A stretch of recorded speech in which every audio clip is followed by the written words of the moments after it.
Bayangkan hanya karena satu jabat tangan yang ditolak, seluruh konglomerat bernilai puluhan triliun rupiah anjlok tanpa kendali dalam waktu 48 jam. Di lobi gedung megah di depan puluhan karyawan, seorang direktur utama yang arogan berkata dengan dingin, "Saya tidak berjabat tangan dengan karyawan." Ia tidak tahu bahwa perempuan yang ia remehkan hari itu justru orang yang memegang nasib hidup matinya.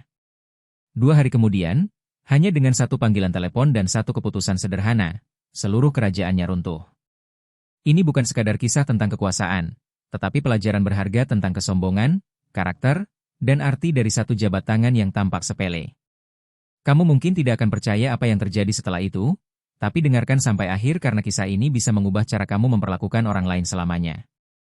Pagi hari Senin, langit Jakarta Selatan tampak abu-abu diselimuti kabut tipis, tak hujan tapi sinar matahari pun belum sempat menembus jendela kaca gedung-gedung tinggi. Seorang perempuan turun dari taksi perak yang berhenti di depan gedung kaca menjulang bernama Pramesti Tech Group, perusahaan teknologi yang dijuluki Unicorn Indonesia, bergerak di bidang kecerdasan buatan dan infrastruktur data besar untuk pemerintah dan sektor swasta. Perempuan itu mengenakan setelan jas abu-abu muda, rambutnya disanggul rapi, tanpa tas bermerek dan tanpa riasan tebal. Ia membawa tas kulit coklat tua yang sudah agak usang di pinggirannya. Sekilas, ia tampak seperti staf akuntansi yang hendak mempresentasikan laporan kuartal. Tak ada satupun orang di lobi yang menduga bahwa perempuan yang baru masuk itu bisa mengguncang nilai pasar perusahaan hanya dengan satu anggukan kepala. Ia melangkah langsung ke meja resepsionis. Gadis muda di balik meja menatap cepat dari wajah ke pakaian lalu ke tasnya. "Selamat pagi, ada yang bisa saya bantu, Bu?" "Saya sudah ada janji dengan Direktur Utama, Rizky Mahendra, pukul 10, jawabnya tenang. Resepsionis tampak bingung, memeriksa layar komputer lalu kembali memandang perempuan itu dengan senyum sopan bercampur ragu. "Ibu atas nama siapa?" "Alia Pramesti." Gadis itu mengetik beberapa detik, lalu berkata, "Benar, ada jadwalnya, Bu.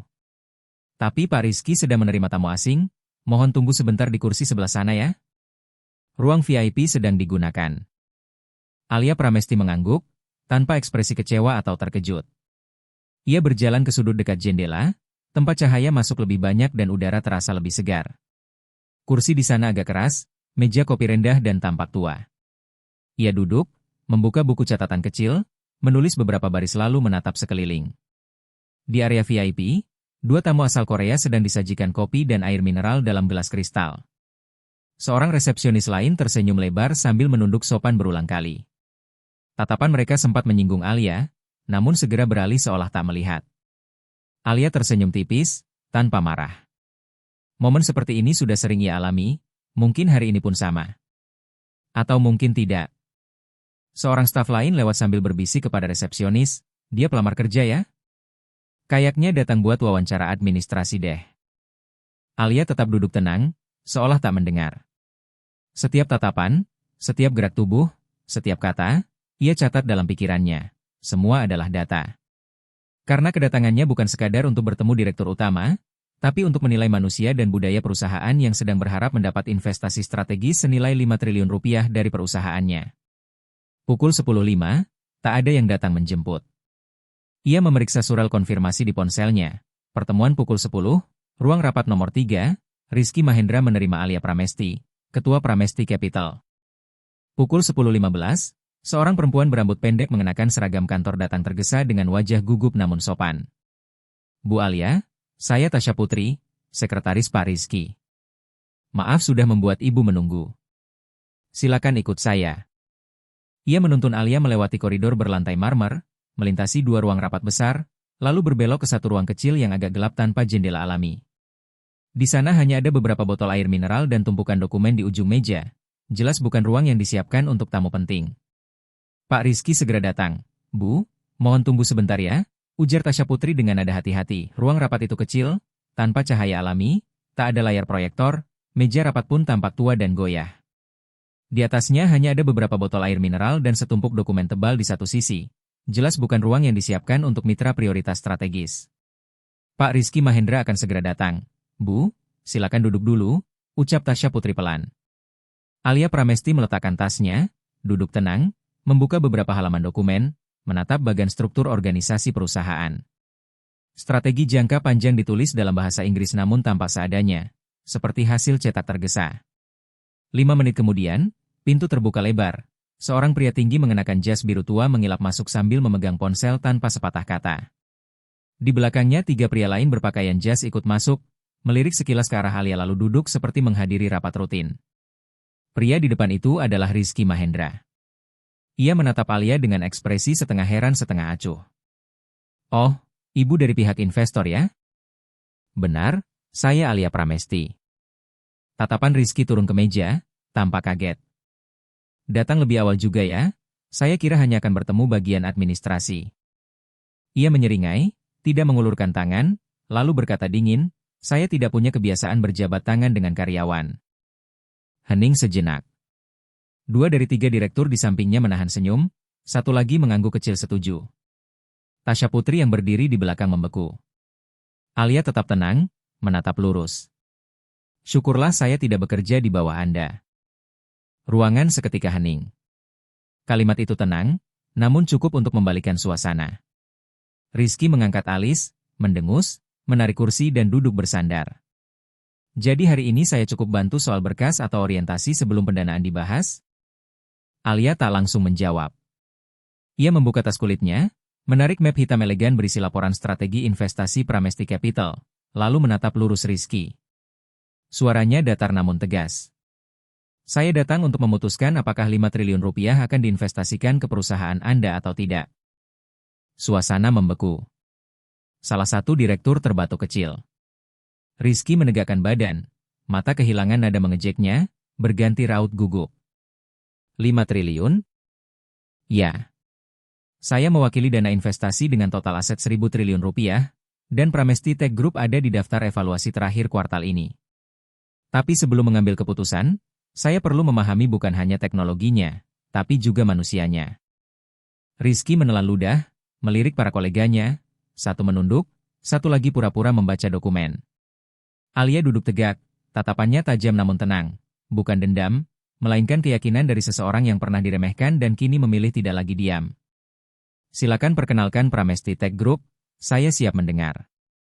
Dan pada saat itu, awal dari pembalikan terbesar dalam sejarah investasi Indonesia pun dimulai. Perempuan yang diremehkan kini memegang nasib seluruh imperium. Suasana ruang rapat menegang, tatapan yang tadi meremehkan kini berubah waspada, belum sepenuhnya hormat, tapi sadar bahwa perempuan di depan mereka tidak biasa.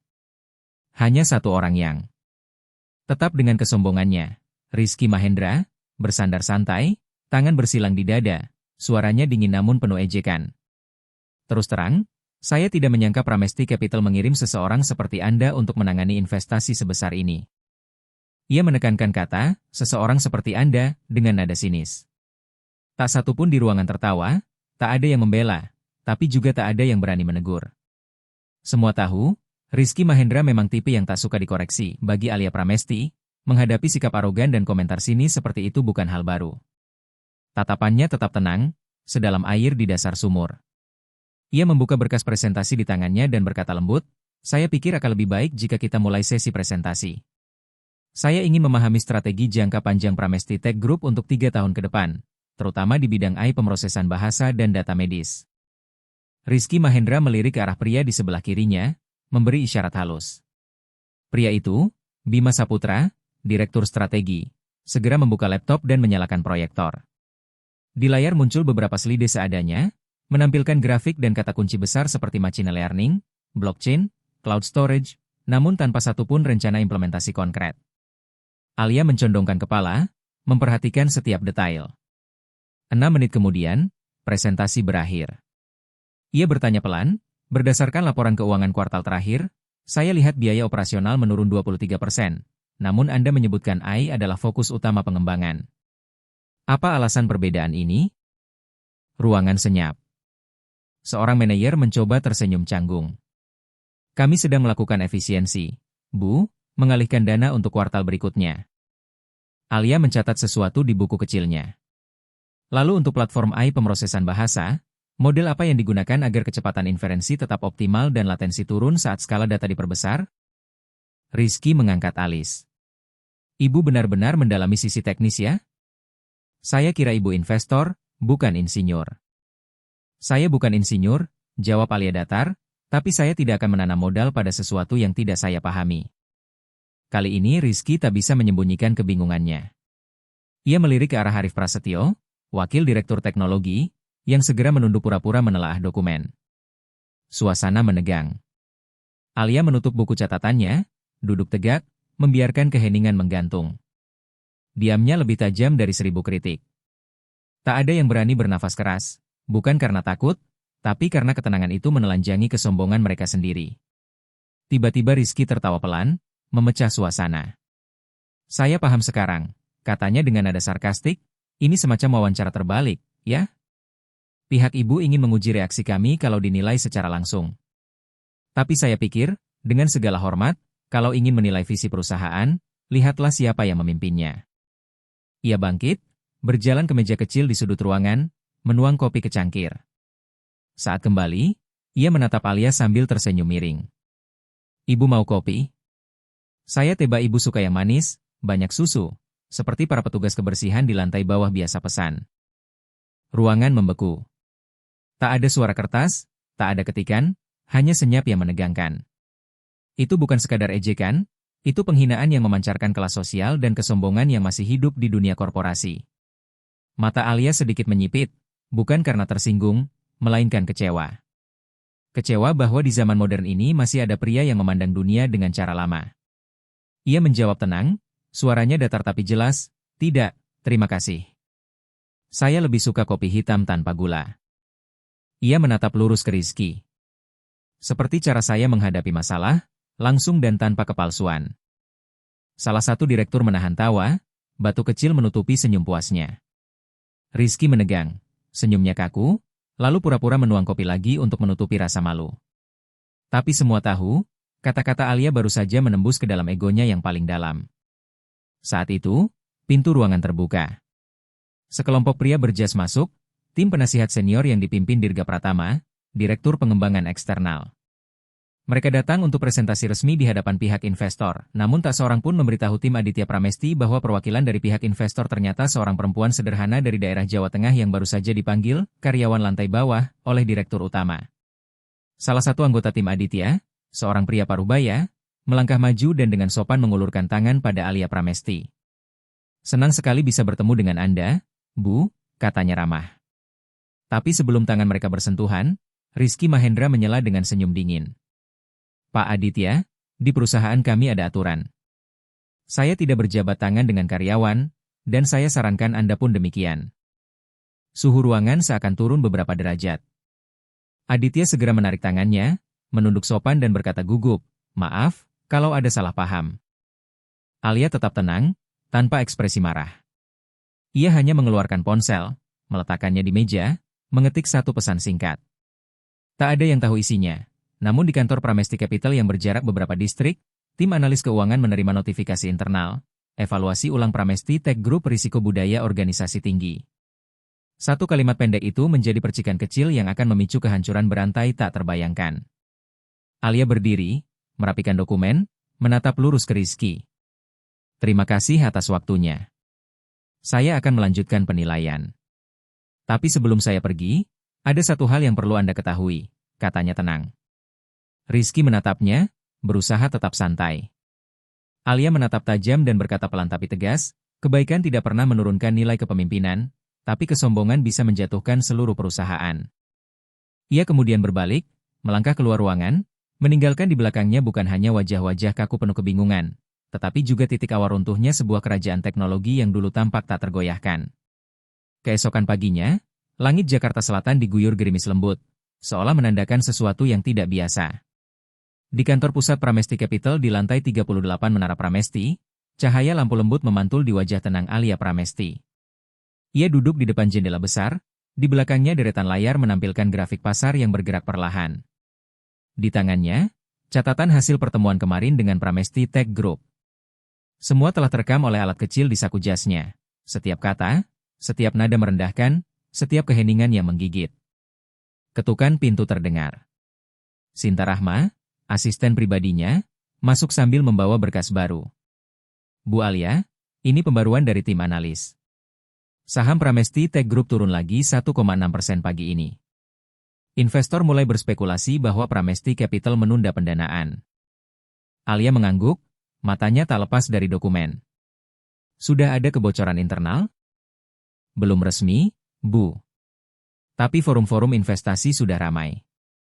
Ada kabar dari dalam perusahaan bahwa Ibu menolak berjabat tangan dengan Pak Rizky dan mundur dari negosiasi. Alia tersenyum tipis. Tak perlu diklarifikasi. Biarkan waktu yang berbicara. Siapkan ringkasan laporan untuk dikirim ke mitra kami di Singapura. Dan ubah rekaman kemarin ke bentuk teks, tanpa suntingan. Baik, Bu, jawab Sinta Rahma, lalu keluar. Alia membuka laptopnya, memutar ulang rekaman. Suara Rizky Mahendra terdengar jelas, seolah pria itu berdiri di depannya. Saya tidak punya kebiasaan berjabat tangan dengan karyawan, apalagi dengan orang seperti Anda. Suka kopi manis banyak susu kan? Sama seperti petugas kebersihan di bawah. Alia menekan tombol stop. Tak perlu mendengar lagi. Bagi dia, kata-kata itu bukan sekadar penghinaan pribadi, melainkan bukti nyata budaya perusahaan yang rapuh di balik citra kemegahan teknologi. Sebuah perusahaan yang mungkin bersiap melantai di bursa internasional, tapi jiwanya telah busuk dari dalam. Pada saat yang sama di kantor pusat Pramesti Tech Group di kawasan BSD City, Rizky Mahendra duduk di ruang kerjanya dengan mata sembab karena kurang tidur. Pertemuan dengan perempuan dari Jawa Tengah itu masih berputar di kepalanya. Seorang asisten masuk, meletakkan secangkir kopi dan surat kabar di meja. Rizky meraihnya, matanya segera menangkap tajuk utama di halaman depan, judul besar terpampang di layar, Pramesti Capital mundur dari negosiasi strategis. Saham Pramesti Tech Group tertekan hebat. Wajah Rizky Mahendra memanas, alis berkerut, sementara dering telepon terus berulang. Pesan masuk dari para pemegang saham utama, penasihat media, kepala keuangan, semuanya menanyakan hal yang sama. Apa yang sebenarnya terjadi? Sebuah notifikasi baru muncul dari divisi hubungan eksternal, ada kebocoran rekaman rapat kemarin. Media sedang menyiapkan pemberitaan. Rizky terperanjat, berdiri tergesa, membuka laptop dan mengetik cepat di Google. Dalam 5 menit, ratusan hasil pencarian muncul, rekaman bocor, CEO Pramesti Tech Group ucapkan kata-kata mengejutkan kepada pemimpin perempuan Pramesti Capital. Direktur utama Pramesti Tech Group dituding seksis dan merendahkan perempuan dalam pertemuan penting. Krisis etika korporasi di dunia startup Indonesia. Tenggorokannya kering, tangan gemetar. Rasa berkuasa yang dulu membuatnya digadang sebagai legenda startup kini runtuhannya karena beberapa kalimat yang diucapkan dengan sombong. Telepon berdering lagi. Dari Farhan Hidayat, pengacara internalnya. Pak, redaksi Kompas Daily dan Detik Finance sedang meminta konfirmasi. Mereka bilang suara Bapak ada dalam rekaman yang viral sejak pagi. Suruh mereka hapus. Hubungi tim media, tarik semua berita itu. Ini tidak boleh menyebar, bentaknya dengan nada panik. Kami sudah mencoba, Pak, jawab sang pengacara gugup, tapi tagar Pramesti Tech Crisis sudah trending. Bahkan para konten kreator di TikTok ikut membahasnya. Rizky menjatuhkan diri ke kursi, menutup mata, keringat dingin menetes di punggung. Di tempat lain, redaksi Jakarta Financial Times menerima email anonim berisi rekaman berdurasi 17 menit, mulai dari ejekan Rizky Mahendra hingga balasan dingin Alia Pramesti. Diakhiri kalimat tajam, kebaikan tidak menurunkan nilai kepemimpinan, tapi kesombongan bisa menjatuhkan seluruh perusahaan. Tak ada redaktur yang bisa menahan arus berita. Artikel itu lolos sensor hanya dalam 30 menit, dan 1 jam kemudian muncul serentak di 3 portal berita utama. Dalam 6 jam, lebih dari 5 juta pembaca dan ratusan ribu kali dibagikan. Forum-forum investor gempar. Beberapa mitra internasional mengubah status Pramesti Tech Group ke dalam daftar pengawasan risiko. Media luar negeri pun mulai menulis, unicorn teknologi Indonesia hadapi krisis moral dan budaya. Malam itu, di kantor Pramesti Capital, cahaya lampu kuning lembut memantul di wajah tenang Alia Pramesti.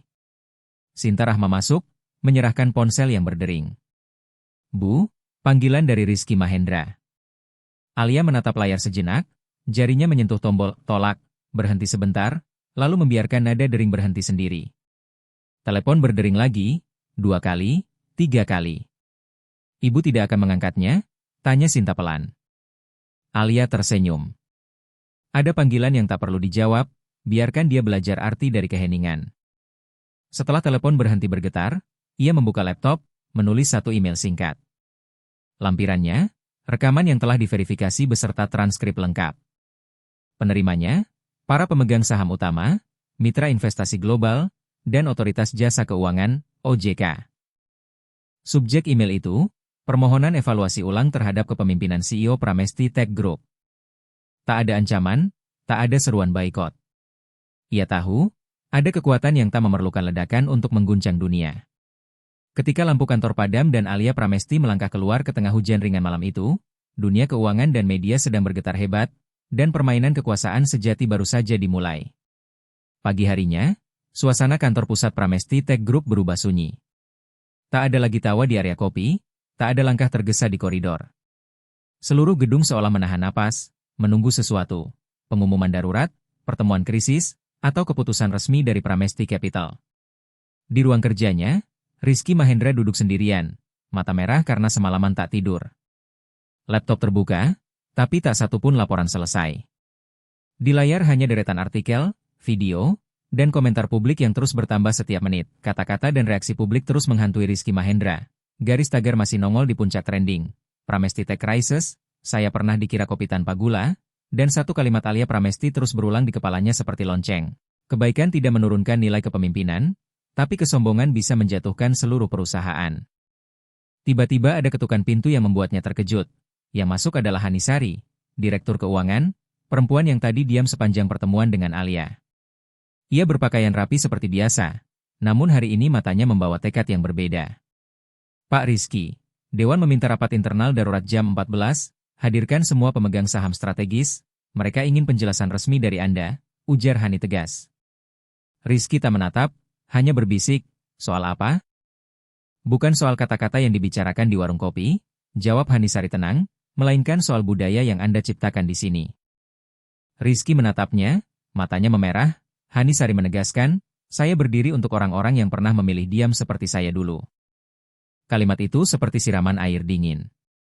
Saat ia melangkah keluar, di ambang pintu ia menoleh sejenak tanpa berbalik dan berkata, ingat tahun 2017? Ketika saya menentang, Anda mengubah struktur sehingga mengurangi bonus untuk karyawan wanita pasca melahirkan. Anda bilang jangan lunak, perusahaan bukanlah tempat beramal. Saya dulu diam, dan itu salah. Pintu menutup, meninggalkan Rizky sendirian di ruang yang terasa lebih sempit dari sebelumnya.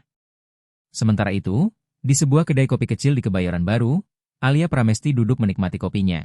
Hitam tanpa gula seperti biasa. Bukan untuk minum saja, melainkan untuk bertemu seseorang. 10 menit kemudian, seorang perempuan berambut sedikit bergelombang masuk, berkacamata, mengenakan kemeja putih dan rok hitam. Sederhana namun matanya tajam, dia Mira Lestari, jurnalis investigasi lepas yang telah mengikuti seri tulisan tentang budaya korporasi di grup-grup besar.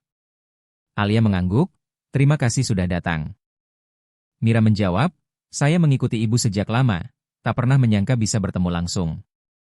Alia menyerahkan sebuah USB yang berisi rekaman lengkap pertemuan tadi, pakailah itu jika ingin memperjelas, tapi saya tidak ingin serangan pribadi, saya ingin operasi yang bertanggung jawab. Mira mengangguk mantap, saya paham. Saya tak membuat skandal untuk sensasi, saya membersihkan debu di balik kaca.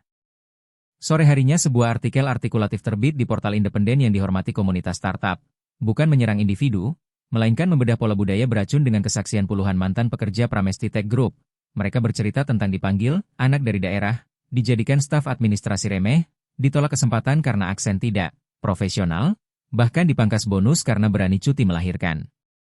Cuplikan paling viral memuat, saya ingat tatapan terkejutnya ketika direktur utama menolak berjabat tangan. Namun tatapan itu beberapa menit kemudian membuat ruang rapat terdiam karena ia tak tunduk. Dalam rapat tertutup pemegang saham, ketegangan seperti senar tegang, wakil direktur komersial melaporkan, kita kehilangan 200 miliar rupiah nilai kapitalisasi hanya dalam 2 hari. Mitra internasional minta verifikasi. Jika kita tak tangani ini cepat, aliran modal dari dana-dana akan dibekukan. IPO kita tahun depan bisa terganggu. Rizky termenung tak bersuara. Seorang anggota dewan yang lebih tua berkata lugas, kamu punya 48 jam. Jika tak hadirkan rencana perbaikan menyeluruh dan meyakinkan Pramesti Capital untuk kembali berdialog, kamu harus angkat kaki. Suasana berubah dingin. Bukan hanya soal PR dan saham, melainkan soal legitimasi kepemimpinan yang runtuh. Kalau dalam 48 jam kamu tidak menyusun rencana restrukturisasi menyeluruh dan meyakinkan Pramesti Capital untuk kembali ke meja negosiasi, kamu harus angkat kaki. Kalimat itu menggema di ruang rapat. Rizky Mahendra hanya tertawa kecut, hanya karena beberapa kata bercanda. Tak ada yang menjawab. Dalam keheningan itu, ia sadar kekuasaan sudah tak lagi di tangannya. Apa yang dulu ia gunakan untuk menekan orang lain kini menjelma tali gantung di atas kepalanya sendiri. Sore itu, ponsel Alia Pramesti bergetar. Nomor tak dikenal muncul di layar. Suara di ujung sana lirih, gemetar. Bu Alia, saya Rizky Mahendra. Saya ingin bertemu, bukan untuk minta maaf, tapi untuk belajar memperbaiki kesalahan. Alia terdiam sejenak lalu menjawab tenang, saya akan beri Anda pertemuan, tapi bukan untuk menyelamatkan Anda, melainkan untuk menyelamatkan orang-orang yang masih bekerja di bawah kepemimpinan Anda. Pertarungan ini kini bukan antara dua individu, melainkan antara dua generasi kepemimpinan. Satu berpijak pada kekuasaan dan ego lama, satu lagi percaya pada transparansi dan nilai kemanusiaan. Dan Alia tahu, ia tidak lagi sendiri. Pagi berikutnya, suasana hening menyelimuti kantor pusat Pramesti Capital. Tak ada yang tahu bahwa dalam beberapa jam, satu pesan singkat dari Ketua Dewan akan mengguncang pasar keuangan Indonesia. Di lantai tertinggi Menara Pramesti, Alia Pramesti duduk tenang dengan secangkir kopi hitam tanpa gula di tangan. Di layar depannya, laporan menyala, saham Pramesti Tech Group turun lagi 3,2% dalam 24 jam sejak artikel Mira Lestari viral di media sosial. Investor retail panik menjual, beberapa pemegang saham asing menuntut audit menyeluruh terhadap tata kelola perusahaan. Tepat pukul 9.07, notifikasi dari tim analis masuk ke ponselnya. Ia membaca perlahan setiap baris, menatap kosong ke langit pagi di luar jendela, lalu membuka aplikasi manajemen investasi internal yang terenkripsi khusus untuk level eksekutif. Ia mengetik 11 kata, tangguhkan seluruh proses negosiasi dengan Pramesti Tech Group. Ia menekan kirim. Dalam hitungan detik, di kantor Pramesti Capital di Jakarta Selatan, Singapura, Tokyo, dan New York, para direktur investasi dan kepala strategi menerima notifikasi serentak. Telepon berdering, notifikasi Slack, Zoom, Telegram melonjak. Para asisten senior segera menghubungi perusahaan penerima dana, mengabarkan satu kursi investasi besar baru saja kosong. Di pasar modal, para ikan hiu investasi langsung paham sinyal itu. Jika Pramesti Capital mundur, bukan sekadar dana yang pergi, melainkan pernyataan bahwa saham itu kehilangan kepercayaan. Pukul 10.15, Bursa Efek Indonesia mencatat volume jual saham PTG tertinggi dalam 6 bulan terakhir. Broker memasang peringatan volatilitas ekstrim. Media keuangan menyiarkan pembaruan menit demi menit. YouTuber dan analis investasi melakukan siaran langsung panik, jangan nyangkut, guys. Ini bukan peluang, ini sinyal bahaya. Perusahaan tanpa etika, masa depannya gelap. Tepat pukul 11, saham Pramesti Tech Group resmi menyentuh batas bawah harian. Di ruang rapat darurat, Rizky Mahendra duduk di tengah, keringat dingin membasahi kening meski pendingin ruangan disetel maksimum. Wakil Direktur Pengembangan Strategis, salah satu karyawan tertua, berdiri dan berbicara tanpa basa-basi. Pak Rizky, Pramesti Capital resmi keluar dari negosiasi. Kita kehilangan investor terbesar, saham ambruk, dan media sedang menguliti reputasi kita jam demi jam. Apa langkah Anda selanjutnya? Berapa lama kamu akan terus diam? Seorang anggota dewan melempar berkas ke meja. Tak semua orang lupa, Rizky. Kasus pemotongan bonus karyawan perempuan tahun 2018, pemecatan staf yang menolak ikut minum dengan klien, semuanya muncul lagi sekarang. Satu percikan kecil kini jadi kebakaran besar, dan kamu adalah sumber apinya. Rizky Mahendra terdiam, tak ada lagi pembelaan, tak ada sekutu. Orang-orang yang dulu memujanya kini diam-diam mengemas data pribadi mereka, bersiap pergi. Tepat saat itu, telepon internal berbunyi. Tasya Putri, sekretaris pribadinya, melapor, Pak Rizky, ada panggilan dari Ketua Pramesti Capital, Alia Pramesti. Beliau ingin bertemu hari ini. Rizky menarik napas panjang, mengangguk, tak punya pilihan lain. Sore itu, di ruang rapat pribadi Hotel Keraton Jakarta, tempat biasanya dipakai untuk pertemuan eksekutif tingkat tinggi. Pertemuan diatur tanpa media, tanpa kamera, hanya 2 orang. Satu pernah ditolak jabat tangan, satu lagi hampir kehilangan segalanya karena kalimat itu. Alia Pramesti masuk lebih dulu. Rizky berdiri menyapa. Namun ia tidak menjabat tangan, bukan karena marah, tetapi karena hormat harus diperoleh, bukan diminta. Terima kasih sudah memberi saya kesempatan ini, ujar Rizky dengan suara parau. Kesempatan yang kamu butuhkan bukan dari saya, jawab Alia tenang, tapi dari orang-orang yang dulu kamu remehkan. Ia membuka map di depannya. Saya punya 2 pilihan. Pertama, Pramesti Capital memutus semua hubungan dengan Pramesti Tech Group, mengumumkan alasannya, dan membiarkan pasar memutuskan.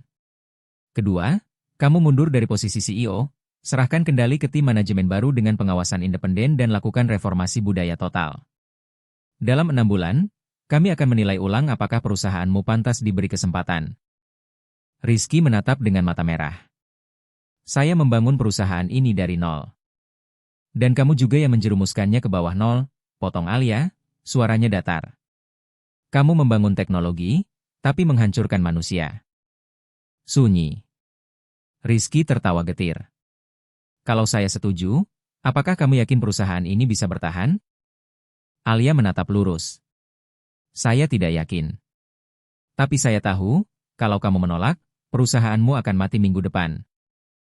Ia berdiri. Menatapnya terakhir kali.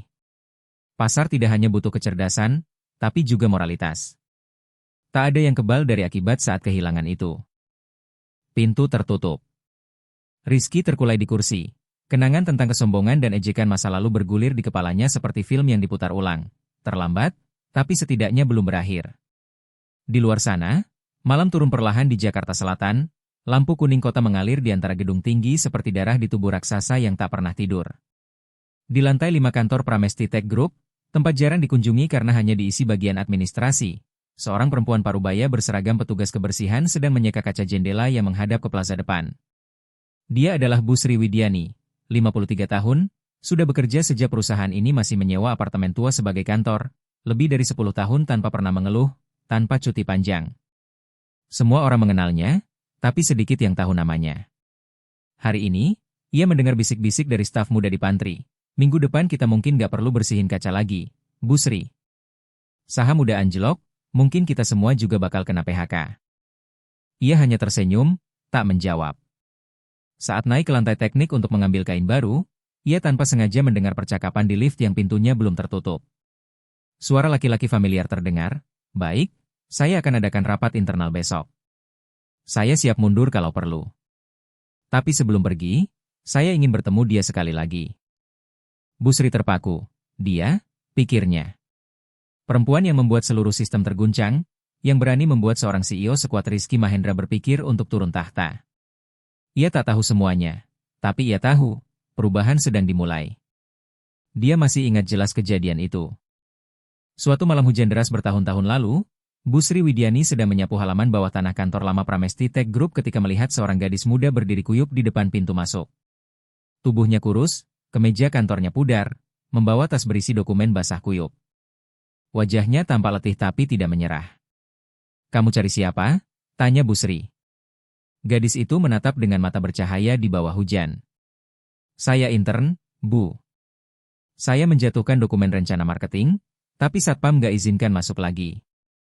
Bu Sri melihat map robek dengan kertas berantakan, lalu tanpa banyak tanya, membuka pintu samping. "Masuklah, keringkan badanmu, naik tangga aja supaya nggak ketemu atasan," katanya pelan. Gadis itu berterima kasih dan menyodorkan sebungkus bakpao hangat. "Bu, ambil aja buat makan malam ya, saya masih punya satu lagi." Malam itu Bu Sri duduk di dekat jendela lantai dasar sambil makan bakpao itu, merasa hangat entah kenapa. Belakangan ia tahu gadis itu adalah Alia Pramesti, mantan intern bagian marketing yang kemudian menjadi penasihat keuangan strategis, lalu belajar ke luar negeri dan pulang mendirikan Pramesti Capital. Namun selama bertahun-tahun itu, Alia tak pernah lupa padanya. Kadang mengirim kartu lebaran, kadang datang ke kantor hanya untuk bertanya, "Bu masih sehat kan?" Malam itu, ketika Bu Sri pulang ke rumah kontrakannya di Depok, Beji, seorang pria sudah duduk menunggu di depan pintu. Kemejanya putih, dasinya longgar, rambutnya memutih meski belum berusia 50. Rizky Mahendra. "Bu Sri, mungkin ibu nggak ingat saya." Bu Sri menatapnya sejenak lalu mengangguk. "Saya ingat. Anda yang dulu bilang saya nggak boleh naik lift bareng tamu asing, kan?" Rizky tersenyum kecut, tak menyangkal. "Ibu kenal Alia Pramesti, kan?" "Tentu. Dulu dia intern yang basah kuyup malam-malam bawa dokumen marketing, saya yang bukain pintu samping." Rizky tertegun, seolah mendengar kisah legenda. "Saya ingin tahu, kenapa dia bisa mengubah dunia tapi masih ingat ibu?" Bu Sri menuang air dingin ke gelas, duduk di kursi plastik, menatapnya lembut. Karena ada orang yang melewati penderitaan dan tak pernah lupa pada kebaikan. Tapi ada juga yang melewati kesuksesan dan lupa rasanya menderita. Alia itu yang pertama. Hening panjang. Angin dari gang kecil meniupot gantung bergoyang pelan, aroma bunga melati mengambang di udara. Saya sudah banyak salah, ucap Rizky lirih. Saya kira saya membangun kerajaan teknologi, padahal penjara budaya. Orang seperti ibu, yang saya anggap bayangan, justru saksi kemanusiaan yang saya buang. Bu Sri hanya menuang teh lagi, tatapannya lembut tapi tegas. Kalau Anda ingin berubah, mulailah dengan menyapa satpam setiap pagi. Rizky menunduk. Malam itu, di rumah sederhana, seorang mantan CEO angku duduk diam di depan petugas kebersihan tua. Tak ada kontrak, tak ada saham, tak ada kekuasaan, hanya kebenaran. Dan kebenaran itu, dalam kenangan seorang perempuan sederhana, lebih berat dari risalah rapat manapun. Keesokan paginya, ketika Rizky masuk kantor, ia tak lagi naik lift pribadi. Ia berdiri bersama karyawan lain, menyapa satu persatu. Saat melewati petugas kebersihan yang mendorong troli sampah, ia berhenti dan berkata, "Terima kasih sudah menjaga tempat ini tetap bersih." Tak ada yang percaya apa yang mereka lihat. Sementara di kantor Pramesti Capital di sisi lain Jakarta Selatan, Alia Pramesti menerima pesan singkat, "Saya tidak meminta maafmu, tapi saya akan mulai lagi dari orang-orang yang dulu tak saya lihat." Ia menatap layar sebentar lalu mematikannya. Di mejanya, ada kartu ucapan tangan tua yang mulai menguning. "Terima kasih sudah membukakan pintu malam itu, Bu. Kalau tidak, saya mungkin tak akan sampai ke hari ini." Alia Pramesti. Di luar sana, badai media belum reda, tapi badai yang lebih senyap dan berbahaya baru saja dimulai. Sebuah badai baru mulai terbentuk diam-diam di balik panggung. Di sebuah ruang rapat pribadi di Resor Nusa Dua, Bali, sekitar 2 jam perjalanan dari Jakarta Selatan, sekelompok pria berjas gelap tanpa papan nama duduk mengelilingi meja kayu oval panjang. Rizky Mahendra tidak hadir, tetapi namanya dibicarakan seperti perisai karatan yang harus diganti. Pemimpin rapat adalah pria berusia sekitar 60 tahun, rambut peraknya dipotong pendek, wajahnya datar tanpa ekspresi, Pak Darmawan, Ketua Pramesti Capital, pemegang 12% saham Pramesti Tech Group melalui perusahaan offshore di Singapura. Para peserta lain adalah perwakilan tidak resmi dari dana investasi besar, sektor pertahanan, properti, dan salah satu bank milik negara. "Masalahnya bukan perempuan yang dihina," kata Pak Darmawan dengan suara dingin seperti baja. "Masalahnya adalah nilai kapitalisasi kita menguap 1,4 triliun rupiah dalam 4 hari, dan akan lebih buruk kalau kita tidak bertindak sekarang." Seorang pria muda, direktur strategi dari firma konsultan internasional, menimpali, "Saya sudah bilang sejak awal, menaikkan Rizky jadi CEO terlalu cepat adalah kesalahan. Dia hebat dalam teknologi, tapi gagal mengendalikan media." Skandal dengan Alia Pramesti bukan sekadar benturan pribadi, tapi titik pecah yang membuka semua kebusukan di dalam. "Ada rencana?" tanya Pak Darmawan. Seorang pria di sisi lain menjawab, "Kami usulkan Bayu Setiawan, wakil direktur pemasaran yang bersih dari isu, naik jadi CEO sementara. Rizky akan cuti panjang karena alasan kesehatan." "Cukup kuat?" seseorang menyela. Alia bukan tipe yang mudah dibungkam. Pramesti Capital belum kembali ke meja negosiasi, dan publik masih menuntut keadilan. Pak Darmawan berkata perlahan, "Kalau begitu, kita butuh alasan besar." Serangan balik yang bisa mengubah arah opini publik, mulai dengan kebocoran dokumen internal palsu, seolah-olah ada pesaing yang menghasut. "Maksud Bapak?" tanya yang lain. "Serang reputasi Pramesti Capital. Publik percaya Alia Pramesti simbol transparansi dan moralitas. Maka tanamkan keraguan. Ia pernah jadi penasihat keuangan di perusahaan yang tersandung kasus 3 tahun lalu. Gali lagi, ubah narasi, jadikan dia figur abu-abu." Sunyi sesaat. Lalu kepala-kepala mengangguk bersamaan. Mereka tahu publik butuh pahlawan, tapi juga butuh penjahat untuk dilampiaskan. "Biarkan kita yang memilih siapa yang memainkan peran itu," ujar Pak Darmawan dingin. Sementara itu di Menara Pramesti, Alia Pramesti bersama tim strategi sedang meninjau ulang seluruh portofolio investasi. Ia berniat mengalihkan dana ke startup muda dengan integritas tinggi dan budaya kerja sehat. Sinta Rahma, asisten pribadinya, berlari masuk dengan wajah pucat. "Bu Alia, Ibu harus lihat ini." Di layar laptop, sebuah artikel opini menyebar cepat di media sosial. Alia Pramesti diduga menyembunyikan risiko finansial saat jadi konsultan di Tech One tahun 2021. Tulisan itu disusun rapi, menampilkan kutipan dari laporan samar, wawancara anonim mantan rekan kerja, dan berbagai tuduhan tanpa bukti kuat namun dengan arah yang jelas, mencemarkan nama baik. Di bagian komentar, akun-akun anonim menyerang, katanya pejuang perempuan? Ternyata sama aja, moral palsu. Semua aktivis kayak gini, ujung-ujungnya ketahuan juga. Sejumlah kanal YouTube dan influencer mulai livestream membongkar masa lalu Alia, bahkan memajang foto lamanya saat kuliah untuk dijadikan bahan sensasi. Forum-forum investasi pun terbelah. Ada yang membelanya, ada yang ragu, dan ada yang memanfaatkan situasi untuk menyerang. Kampanye fitnah sudah dimulai, ucap Alia pelan, matanya tetap menatap layar. Kita bisa gugat mereka? Tanya Sinta. Tidak. Mereka tidak pernah sebut nama langsung, tak ada sumber resmi. Kalau kita gugat, justru menguatkan tuduhan. Tujuan mereka adalah memecah opini publik. Keheningan memenuhi ruang rapat. Lalu Alia Pramesti menarik napas panjang, menatap keluar jendela di mana langit Jakarta Selatan mulai gelap. Kalau begitu, kita jawab mereka bukan dengan kata-kata, tapi dengan kebenaran. Alia Pramesti berdiri, memanggil tim komunikasi tanpa emosi. Kita tidak akan membalas dengan teriakan, tapi dengan kebenaran. Malam itu, sebuah video muncul di YouTube berjudul Kisah Lama tentang seorang gadis bernama Alia. Video itu dibuat oleh sekelompok alumni Universitas Indonesia, tempat Alia pernah belajar. Dalam video, puluhan dosen, teman kuliah, dan mantan rekan kerja berbagi cerita tentang seorang gadis yang membantu teman sekamar keluar dari depresi, yang berani melaporkan penyimpangan ketika masih magang, dan yang meninggalkan gaji tinggi di luar negeri untuk pulang membangun Pramesti Capital, lembaga yang mendukung startup muda Indonesia. Video itu menyebar secepat skandal yang menimpa.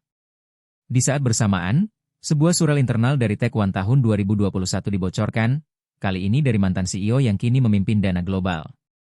Ia menulis, Alia Pramesti adalah orang pertama yang memperingatkan kami soal risiko keuangan saat itu. Karena dialah perusahaan kami terhindar dari krisis besar. Dia tidak menutup-nutupi apapun, dia alasan kami masih berdiri hari ini. Serangan opini mulai mereda.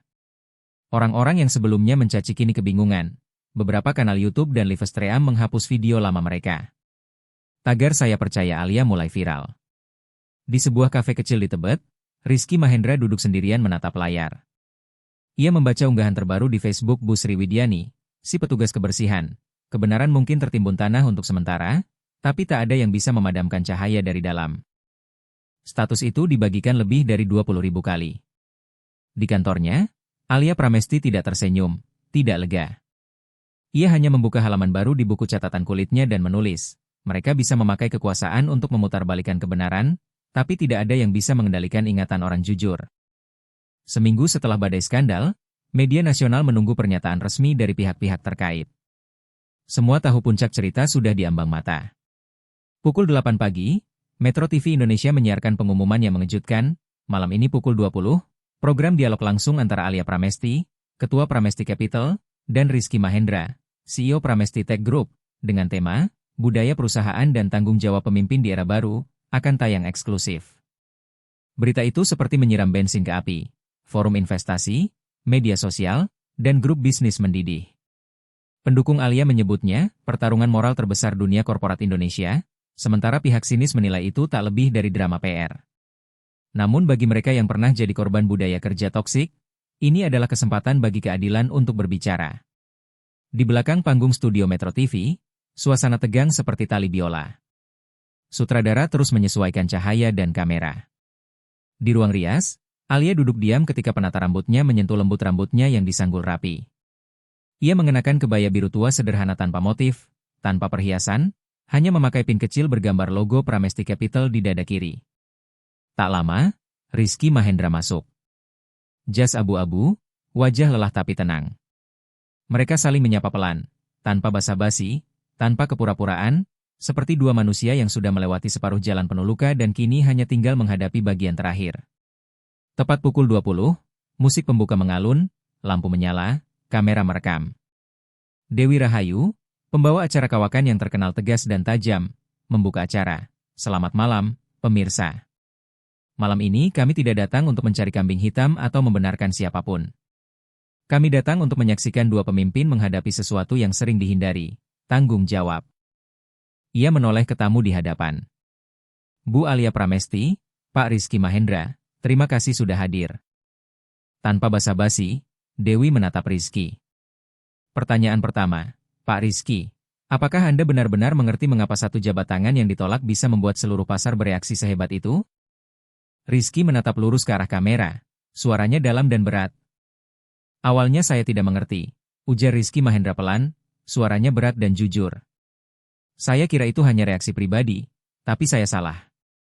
Orang marah bukan karena saya menolak berjabat tangan dengan Alia, tapi karena saya mengucapkannya dengan nada yang sudah terlalu sering mereka dengar, nada orang yang meremehkan.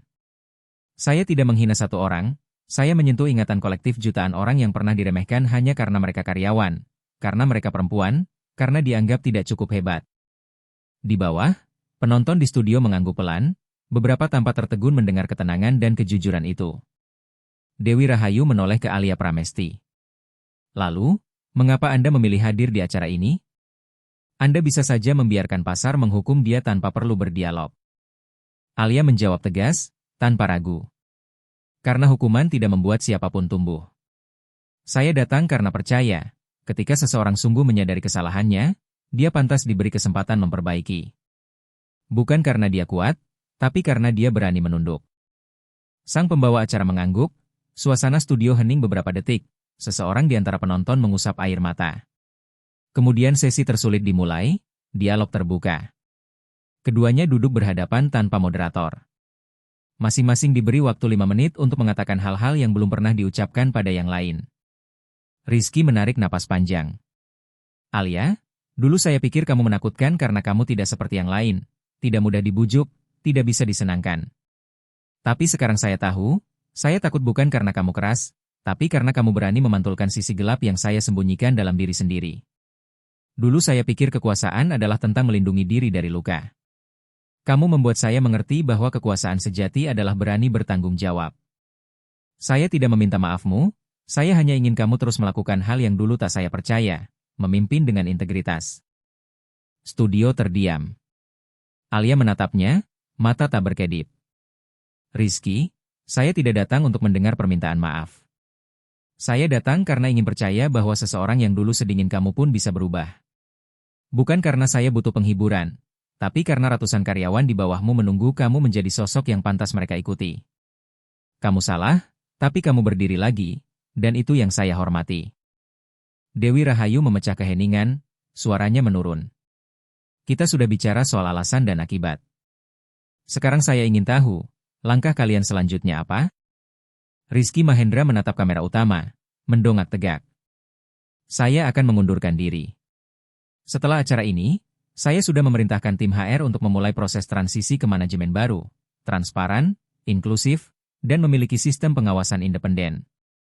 Saya tidak ingin Pramesti Tech Group menjadi perusahaan saya lagi. Saya ingin ini menjadi milik orang-orang yang bertahan, yang berjuang diam-diam selama bertahun-tahun. Tepuk tangan perlahan terdengar, lalu membesar menjadi gelombang. Dewi menatap Alia. Bagaimana dengan Anda?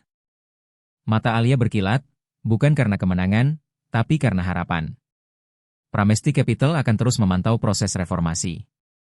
Kami tidak akan menarik diri, tapi kami juga tidak akan mengatur. Saya percaya perubahan sejati tidak lahir dari paksaan, melainkan dari kesadaran. Jika kita tidak hidup dengan integritas, kita tidak pantas memimpin. Acara berakhir dalam tepuk tangan panjang yang tidak kunjung reda. Di luar studio, hujan turun lembut di Jakarta Selatan malam itu. Bukan badai, tapi hujan tenang, seolah langit pun ikut memaafkan. Keesokan harinya, semua surat kabar besar memuat tajuk utama. Sebuah permintaan maaf mungkin tak menyelamatkan perusahaan, tapi bisa mengembalikan kepercayaan bangsa. Di bawah foto dua sosok yang berdiri berhadapan di layar televisi nasional, komentar dengan ratusan ribu likes hanya menulis singkat. Saya tak pernah menyangka akan menangis karena sebuah dialog. Setelah siaran itu, media sosial Indonesia sunyi selama lebih dari 1 jam. Bukan karena tak ada yang mau bicara, tapi karena jutaan orang sedang mencoba memahami apa yang baru saja mereka saksikan. Dalam masyarakat yang terlalu sering disuguhi permintaan maaf palsu dan pencitraan murahan, malam itu kejujuran terasa seperti sesuatu yang suci. Reaksi publik terhadap kerendahan hati Rizky Mahendra dan ketenangan penuh empati Alia Pramesti menjadi seperti cahaya kecil di ruangan yang gelap. Sebuah pukulan lembut tapi kuat ke kesadaran banyak orang. Keesokan paginya, Rizky tidak pergi ke kantor. Ia bangun pukul 5, menyeduh teh panas, lalu melangkah ke balkon apartemennya di Jakarta Selatan, tempat yang dulu ia anggap terlalu sempit untuk seseorang sebesar dirinya. Hari ini, tempat itu terasa cukup. Pesan pertama datang dari Ayu Lestari, kepala HR yang pernah ia bentak di tengah rapat hanya karena mengusulkan kebijakan cuti melahirkan fleksibel. Saya tidak menyangka Anda benar-benar mundur, tapi itu keputusan terbaik untuk semua pihak. Terima kasih karena tidak memilih diam seperti banyak orang. Pesan kedua dari Nanda Wijaya, mantan magang yang dulu dipecat karena berani mengkritik sistem KPI buatan Rizky 3 tahun lalu. Andai waktu itu Bapak mau dengar 5 menit saja, mungkin saya tidak keluar dari industri ini. Tapi kemarin, saya kembali percaya, bukan pada korporasi, tapi pada kemungkinan mengubahnya dari dalam. Rizky membaca semuanya tanpa membalas, tapi ia menyimpan kedua pesan itu. Di kantor Pramesti Capital, suasana berbeda. Alia Pramesti melangkah ke ruang rapat bersama tim strateginya. Tidak ada lagi ketegangan seperti dulu, hanya keheningan yang tenang, seperti setelah badai besar. Ia menyalakan proyektor, menampilkan rencana pasca krisis Pramesti Tech Group. Kita akan menarik 30% portofolio dari perusahaan yang memiliki skor rendah dalam kesejahteraan karyawan, tingkat keluar tinggi, atau tanda pelanggaran etika kepemimpinan. Dana yang ditarik akan dialihkan ke seed fund untuk startup sosial di bidang pendidikan dan teknologi kemanusiaan. Seorang penasihat senior mengerutkan dahi. Apakah itu tidak berisiko menurunkan laba kuartal depan? Alia menjawab tanpa berkedip. Risiko finansial tidak seberapa dibanding risiko moral. Jika kita berinvestasi pada orang yang salah, sebesar apapun keuntungannya, kita tetap menjadi bagian dari masalah. Ruangan hening. Lalu kepala-kepala mulai mengangguk satu persatu. Bagaimana dengan Pramesti Tech? Tanya seseorang. Alia menampilkan slide baru. Kami akan memantau proses reformasi mereka selama 6 bulan.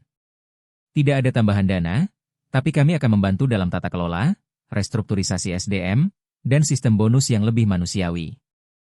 Jika mereka benar-benar berubah, saya siap menempatkan mereka kembali di jajaran teratas. Seorang asisten muda bertanya ragu, ibu tidak takut disebut terlalu lembek? Setelah semua yang mereka lakukan? Alia tersenyum tenang. Saya tidak melakukannya untuk Pramesti Tech Group, tapi untuk ribuan karyawan di sana yang masih datang bekerja setiap hari karena percaya pada kebaikan. Pemimpinnya boleh salah, tapi mereka tidak pantas ditinggalkan.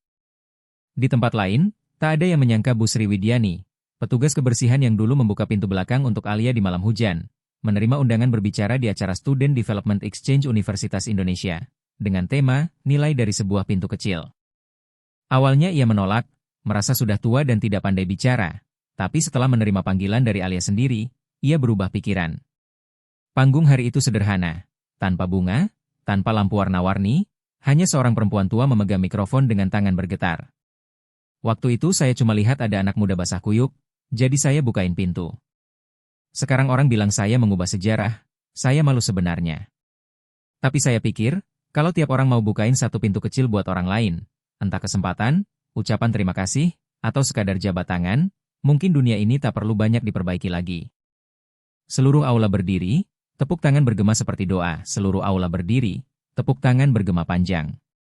Bu Sri Widiani menangis, tapi bukan karena sedih, melainkan karena merasa dirinya masih dipercaya. Seminggu setelah siaran langsung di televisi, gedung Pramesti Tech Group kembali membuka gerbang utama setelah lama ditutup untuk perbaikan sistem keamanan. Di papan pengumuman depan lobi, terpampang tulisan baru, mulai hari ini, semua karyawan berhak masuk lewat pintu utama. Di bawahnya, terukir kalimat kecil pada lempeng kuningan, tidak ada manusia yang tidak layak, yang ada hanyalah lingkungan yang membuat mereka lupa akan nilai dirinya. Upacara pelantikan manajemen baru digelar sederhana tanpa media. Rizky Mahendra hadir, tapi tidak duduk di barisan depan. Ia berdiri di belakang ruangan, memandangi orang-orang yang dulu berada di bawah kepemimpinannya kini berdiri memimpin. Saat acara usai, seorang insinyur muda mendekat dan mengulurkan tangan. Pak, masih ingat saya? Dulu Bapak pernah bilang rancangan saya seperti coretan anak kecil. Tapi kemarin, direktur baru menunjuk saya jadi kepala tim produk. Terima kasih. Rizky menatap tangan itu lalu menjabatnya. Tanpa ragu, tanpa jarak kekuasaan. Sebuah jabat tangan sederhana, tapi itulah hal pertama yang dulu ia tolak, dan kini menjadi hal yang paling ia hargai. Di lantai tertinggi Pramesti Capital, Alia Pramesti menulis sepucuk surat dengan tangan. Bukan untuk media, bukan untuk investor, tapi untuk dirinya sendiri, untuk perempuan muda yang dulu pernah berdiri di hadapan sebuah penolakan, namun memilih menjawab dengan ketenangan, bukan kemarahan. Pengampunan bukan tanda kelemahan, tapi kekuatan batin. Kita bisa menghukum untuk merasa puas, tapi hanya ketika kita membantu seseorang berdiri kembali setelah jatuh, kita benar-benar mengubah sesuatu.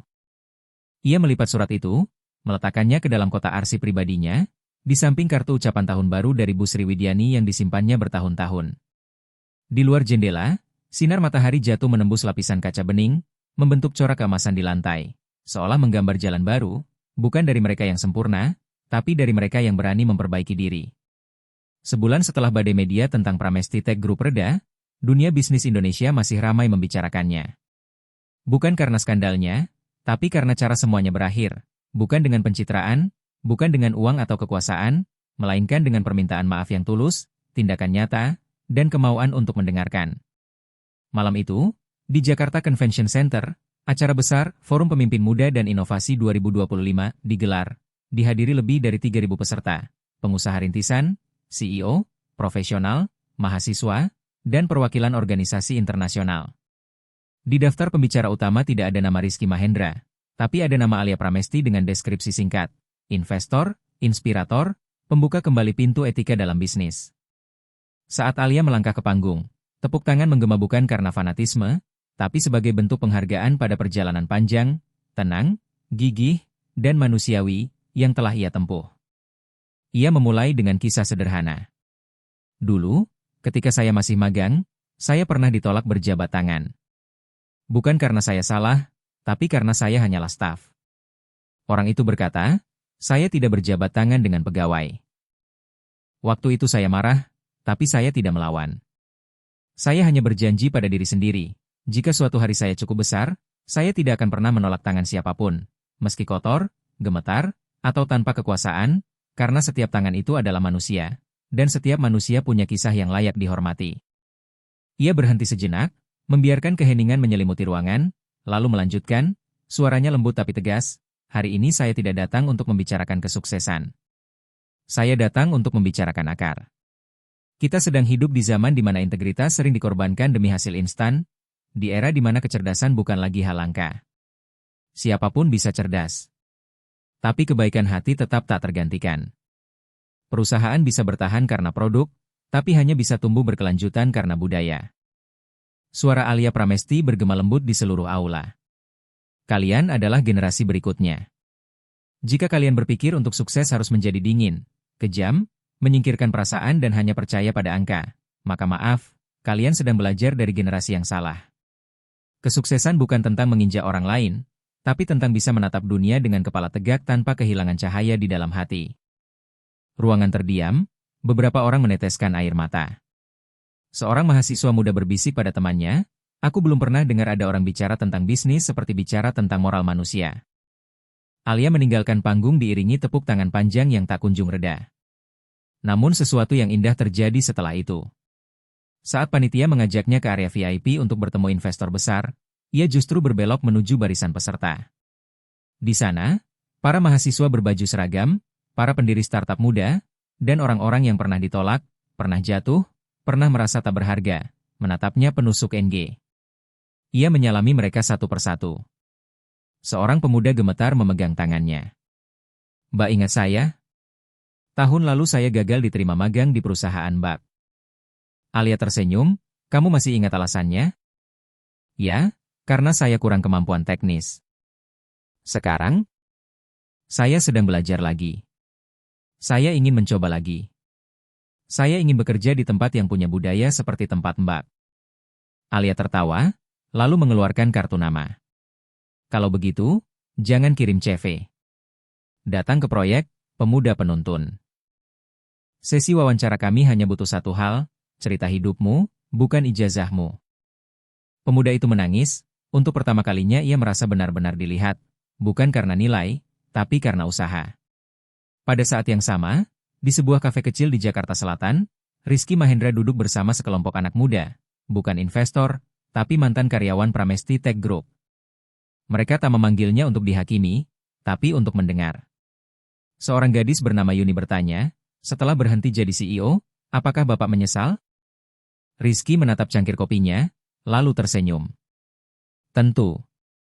Tapi yang saya sesali bukan kehilangan jabatan atau gaji, melainkan kehilangan kesempatan untuk jadi pemimpin yang benar lebih cepat. Kadang, kita harus tersesat dulu untuk tahu jalan mana yang benar. Seorang pemuda bertanya, sekarang Bapak mau apa? Ia menjawab, saya tidak mau membangun kerajaan baru. Saya mendirikan sebuah dana kecil, bukan untuk keuntungan maksimal, tapi untuk investasi pada startup yang transparan, berpusat pada manusia, dan berani mendengar suara bawah. Namanya apa? Tanya Yuni penasaran. Rizky tersenyum, menunjukkan logo di ponselnya, Van tangan kosong, dengan moto kecil di bawahnya, dari sebuah jabat tangan menuju masyarakat yang layak huni. Sebulan kemudian, Alia dan Rizky bertemu lagi di sebuah acara kecil untuk mendukung wirausaha perempuan di Pegunungan Dieng. Tak ada kamera, tak ada penonton, hanya dua orang yang dulu saling berhadapan kini duduk di bangku taman, memandangi anak-anak suku setempat menari di lapangan rumput. Rizky menatap langit sore. Dulu saya pikir saya pusat semesta. Alia tersenyum lembut. Dan sekarang? Saya sadar, saya hanyalah satu dari jutaan orang yang pernah menolak sebuah jabat tangan, dan butuh waktu bertahun-tahun untuk belajar bagaimana mengulurkan tangan lebih dulu, kata Rizky Mahendra pelan. Alia Pramesti tidak langsung menjawab. Ia menatap anak-anak yang tertawa di lapangan, lalu dengan lembut meletakkan tangannya di atas tangan Rizky. Generasi mereka tidak perlu menunggu selama kita untuk belajar hal itu, asal kita mengajar dengan cara hidup, bukan hanya dengan kata-kata. Angin gunung berembus pelan, menyentuh dua tangan, satu pernah memegang kekuasaan, satu pernah ditolak, kini saling menggenggam. Bukan untuk menandatangani kontrak, bukan untuk membuktikan siapa benar siapa salah, tapi untuk saling mengingatkan bahwa perubahan sejati dimulai dari hal terkecil, sebuah jabat tangan. Namun jika dilakukan pada waktu yang tepat, dengan cara yang tulus, jabat tangan itu bisa membuka masa depan yang lebih layak bagi semua orang. Terima kasih sudah menonton dan mendengarkan kisah ini. Jika kamu merasa kisah ini bermakna, jangan ragu untuk menekan tombol like, bagikan, atau tinggalkan komentar di bawah. Setiap dukungan dan setiap emosi yang kamu bagi akan menjadi semangat bagi kami untuk terus menghadirkan kisah-kisah berikutnya. Sampai jumpa di video selanjutnya.